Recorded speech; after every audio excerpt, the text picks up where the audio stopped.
Modern Pokemon is running out of design ideas. You can see it happen as early as Generation 2. Behold, Pikablu, an obvious Pikachu clone. Then, in Generation 3, we have Plusle and Minun, clear ripoffs of my favorite Generation 1 Pokemon, Magnemite, and even worse, Dedenne, who is just a muck ripoff in that its design is totally trash. Sorry to all 3 Dedenne fans, but I needed to make a blood sacrifice for the joke in the intro. Engagement's gonna go crazy this time around. Okay, you saw the title, we're ranking the Pikachu clones. What makes a Pikachu clone a Pikachu clone? Well, you see back in Generation 1, Game Freak combined the 2 things necessary to make a memorable mascot, cute animals and the color yellow, thus creating Pikachu. From then on, they would recycle certain design motifs, including having colored circles on their cheeks, being a rodent, and working well as a Squishmallow. We're of course gonna be ranking these Pokemon in terms of competitive viability and focusing mostly on the VGC side of things. Because while design may be a factor in my love for Pokemon like Golisopod, I only like Tornadus because it got me to 18th at Knoxville Regionals. Our list of Pikachu clones includes Big Pikablu,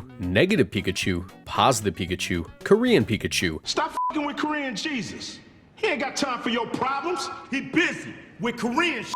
Tailwind Pikachu, Cringe Pikachu, Pointy Pikachu, Not Pikachu, Hungry Pikachu, and Gym Rat Pikachu. Okay, like, subscribe, check out the Patreon, become a channel member, begin. While not strictly a Pikachu clone, I felt it was only right to include Azumarill on this list because it was rumored to be a water-type Pikachu back when Gen 2 rumors first started to hit the playground. Also, the tier list template I'm using had it and I'm feeling lazy today. Azumarill has had a long and storied history of clicking belly drum. Well, before that, we should really just mention that it's a water and fairy type, which is historically one of the strongest type combinations in the game. Its stats at first glance will make you believe it's meant to be a bulky wall of a Pokemon, but in reality, its low attack stat is doubled by its ability Huge Power. This means that Azumarill gets the best of both worlds, with it being able to have this great bulk alongside strong offenses. At max investment at level 50 with Huge Power active, Azumarill's attack stat is just a little higher than Mega Beedrill. Yeah, having the offenses of a Mega Pokemon is great and all, but that bulk allows for Azumarill to pretty reliably set up a belly drum, maximizing its attack stat and going to work spamming Aqua Jet and Liquidation. While Aqua Jet is only 40 base power, coming off of an attack stat of 896 means that it's going to be picking up major damage if not one-hit KOs on most Pokemon in the game, even after resistances. Azumarill has had multiple formats in the past where it's been a top tier, and it continues to be a threat to this day regardless of power creep. For that reason, it's going to sit at the top of A tier. Okay, starting off strong with Azumarill I see, and that's Plusle. That's a Plusle in my video. Well, Plusle is certainly an interesting case. It was made as effectively a tutorial for double battles back in Pokemon Ruby and Sapphire, alongside its counterpart Minun. They have access to solid support moves like Nuzzle, Helping Hand, and well, that's about it. I mean, it's got Encore, but with 95 speed, it's not quite on pace to be threatening locking Pokemon into setup moves or Protect when they'll just outspeed Plusle anyways. Its bulk and offenses are quite mediocre with it not being able to tank many hits, and it's usually forced to run a Focus Sash because of this. But its one saving grace is that it has access to the ability Lightning Rod, which redirects all electric type attacks into it, dealing no damage and giving it a boost to its special attack stat. Plusle has some tools, but these would almost all go on to be standard in the Pika clone archetype of Pokemon going forward. And for that reason, I just have to put it at the top of F tier. It's about as basic as a Pika clone can get. Okay,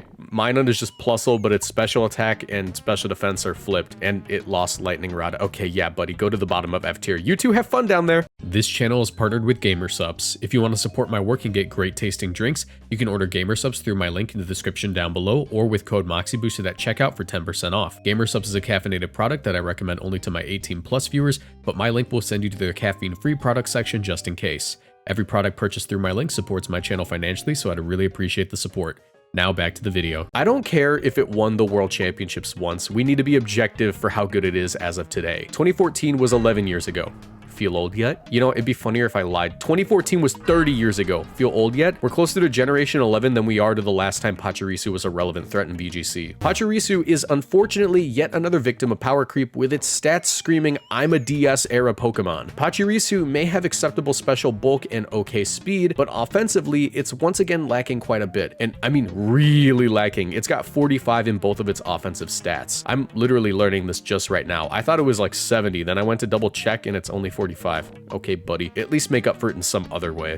And, well, it kinda does. Pachirisu comes with the standard Pika-clone moveset, only with the addition of the move Follow Me, which allows for it to redirect the opponent's moves into itself, allowing for a partner to be safe as long as Pachirisu is around to click the move. That being said, in a modern competitive landscape, Pachirisu's bulk just isn't enough to make up for its lack of offenses, mediocre speed, and the fact that the majority of its utility moves are available to run on most other Pokemon on this list. Right into C tier it goes. I'm sorry, Sachem Park from the Pokemon World Championships VG Masters Finals on YouTube.com. I didn't mean to offend you. I'm beginning to realize that most of these earlier Pokemon don't have a lot to be said about them, so this may be a shorter video. I'm really sorry, procrastinators that watch my videos. I'll do better from now on. Behold, a flying rat.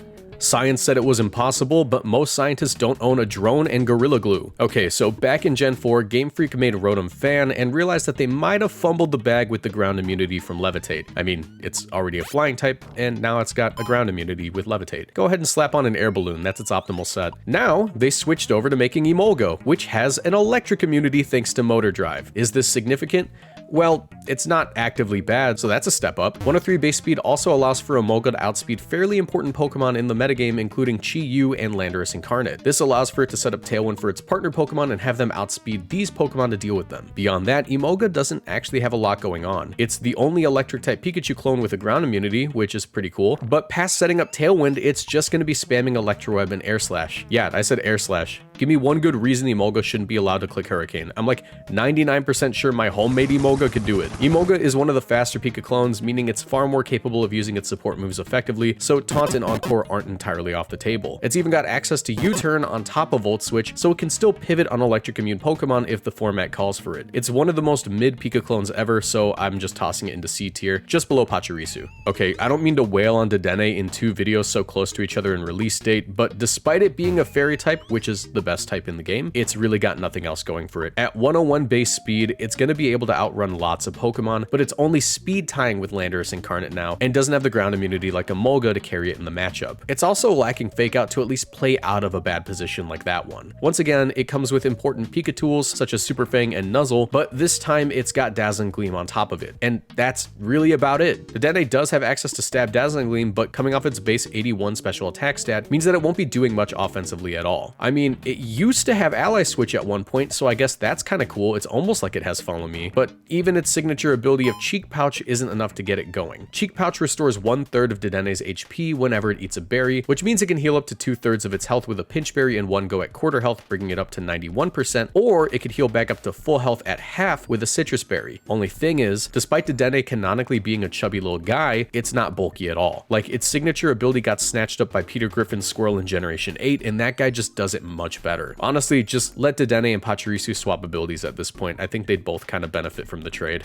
Head Hong. Togedemaru is a Pokemon that may not have a lot of stats, but they're all relatively invested in the right places. As a Steel Electric type, it does have to deal with some common weaknesses, including Fire, Fighting, and a ×4 weakness to Ground, but that Steel typing has done it more favors than disservices over the year. Being able to resist Psychic and Fairy type attacks means that Assault Vest Togedemaru was always a pretty solid option. Fake Out, Nuzzle, Iron Head, and its signature move Zing Zap allowed for Togedemaru to be useful in basically any matchup it showed up to. 96 speed and 98 attack mean that Togedemaru is not only a fairly fast Fake Out user, but it deals solid damage with its stab options. It's even got access to Spiky Shield for an upgraded option over Protect. Its abilities take it really far though, with Lightning Rod allowing for it to protect partner water and flying types from the likes of Tapu Koko, and Sturdy allowing for it to survive attacks that would otherwise KO it as long as it's at full health. Togedemaru was a strong pick in Generation 7, where it won the Seniors World Championships in 2019 on Ko Tsukide's team, and even saw some niche usage in Generation 8 beyond that. A very solid career under its belt, so it can only really be A tier. Okay, there's only one Ghost type Pika clone on this list, and it's one of the two who also happen to not be electric types. There's actually quite a lot to be said about Mimikyu, as it's historically one of the best support Pokemon of all time. It's been viable in every generation it's been in, and even dominated a few formats alongside Snorlax back in Generation 7. Being a Ghost type means that Mimikyu is not only unable to be trapped in, but it's immune to Fake Out. Combining this fact with its ability Disguise means that it's pretty hard to stop Mimikyu from getting to do whatever it wants on turn 1 of a match. Disguise causes Mimikyu to only take 1/8 of its health and damage from the first attack that hits it. This breaks its Disguise, and from that point on, it'll take damage normally. This actually used to function so that Mimikyu didn't take any damage on the turn its Disguise broke, so having it hold a Focus Sash meant that Mimikyu was guaranteed to be 3-hit KO'd by anything that didn't ignore abilities. Playing the Focus Sash Mental Herb 50/50 back in Generation 7 was such a pain, because if Mimikyu was Focus Sash, you'd have to taunt it to stop Trick Room, room. And if it was Mental Herb, you'd have to double into it. And if you guessed wrong, well, now you're gonna have to deal with Belly Drum Snorlax. Sorry, thanks for playing. Of course, this was nerfed in Generation 8 and beyond, but Disguise is still such a powerful ability, with it nearly guaranteeing Mimikyu Trick Room even today. It's also allowed for Mimikyu to serve as a counter to stall Pokemon like Dondozo or Garganacl by using the move Curse to KO them in just a few turns. Play Rough off of its base 90 attack stat also isn't half bad. Mimikyu being so strong and consistent means that it just has to be an S tier ranking on this list. Okay, calming down from the menace that is Mimikyu, we have to talk about one of the gimmick Pokemon of all time. Morpeko is a dark electric type Pokemon which has fairly acceptable stats. At 95 attack and 97 speed, it's able to hit for okay damage while outpacing a good number of Pokemon. It having access to Fake Out is also pretty solid, but losing out on Nuzzle does nerf it quite a bit. It does make up for this with its signature move of Aura Wheel. Aura Wheel is a 110 base power physical attack, which alternates between being an electric move and a dark type move every other turn, depending on what form Morpeko is in. This move also grants Morpeko a speed boost every time it's used, so Morpeko can easily start to outspeed most Pokemon in the game. Being a dark type also allows for Morpeko to have access to Stab on knockoff, which is always a good thing regardless of what format you're playing. And Fast Taunt plus Parting Shot are definitely nothing to scoff at. Morpeko is a solid Pokemon overall, but it has extremely niche use cases in VGC. For that reason, it's gonna be sitting in B tier. It's good, but not great. Our final Pika clone is the Generation 9 Pokemon Pawmot. Pawmot is the fastest of the Pika clones at 105 base speed, and it's also the strongest physical attacker at 115 attack. Its bulk also isn't the worst at 70 HP, 70 defense, and 60 special defense. And this is all on top of it being part fighting type. Pawmot has had a very short but fairly successful VGC career due to it being a fast fake out user, powerful close combat spammer, and having access to its signature move of Double Shock, which is a physical electric type attack at 120 base power. While this move does remove its electric typing and is no longer able to be clicked once that electric type is gone, if Pawmot terras into the electric type, it can spam the move as much as it wants. And of course, Pawmot does have access to the move Revival Blessing, which revives a fainted Pokemon for half their health, allowing for them to hit the battlefield a second time. While this move doesn't have a ton of use cases in VGC today, it was fairly standard for Pawmot to run Revival Blessing on Dondozo teams in early VGC 2023. Pawmot is simply the logical conclusion of what we could have come to expect from Pika clones as time went on, and that makes it a solid A tier Pokemon on this list. It's very strong, very reliable, but just not on par with what Mimikyu brings to the table in S tier. With that, our list is Plusle and Minun in F tier,